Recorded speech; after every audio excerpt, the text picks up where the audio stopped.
ভাইজান এই যে গরুর গলা ফাঁকা দেখতেছি। গরুর 3 মাস পর অন্তর বেশি সারি যায় যে প্রত্যেকটা সারি যখন কটা সারি করতে গেল এখানে 28 টাকা সারি 28 সারি মানে 28 গরু এখানে 28 টাকা করে 28 গরু আড়ে এর আগে কি 28 গরু পুরো ভর্তি আছে পুরো গরু ছিল এর আমরা কি যে মোটা তাজাকরণ করেন মোটা দাদা করি ও আচ্ছা আচ্ছা এই জন্য দর্শক উনি মোটা তাজাকরণ করে প্রতি 3 মাস পর পরে গরু বিক্রি করে ফেলা এই জন্য গরু এখন নাই আবার গরু কিনবে গরু পুষ মাসের এই যে পুষ মাসের শেষ দিকে গরু কিনবে পরে আবার 3 মাস পালবে 3 মাস পালা পরে আবার বিক্রি করবে উনি কিন্তু গরুর যে চারিগুলো করছে যে খাবার যে পাত্রগুলো চারিগুলো দিচ্ছে নিচে কিন্তু টাইলস করে দিছে টাইলস করে দিছে এই কারণে যাতে গরু যখন খাওয়ার সময় এই যে ভুসি খায় পানি খায় তখন খাওয়ার সময় জিহ্বাতে তখন চাটান দেয় ঠিক আছে এটা চাটান দেয় যেটা বলে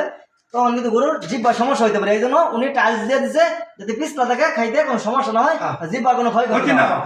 উনি খুব দক্ষ আমরা যেভাবে বলতাম এত সুন্দর করে করছে বাড়িটা ওই সাইডে করছে ওই সাইডে মিল এই সাইডে গরুর ঘর ওই সাইডে পুকুর মানে এত সুন্দর করে পরিপাটি করে করছে আমরা আসলে ভিডিওটা সুন্দর করে করতে পারি না পরবর্তীতে আমরা ভিডিওটা অনেক সুন্দর করে একটা ভিডিও করে আপনাদেরকে দেখাবো ওনার গরুগুলো যখন গরু সারি মানে প্রতিটা গরু সারিতে গরু যখন ফিল আপ থাকবো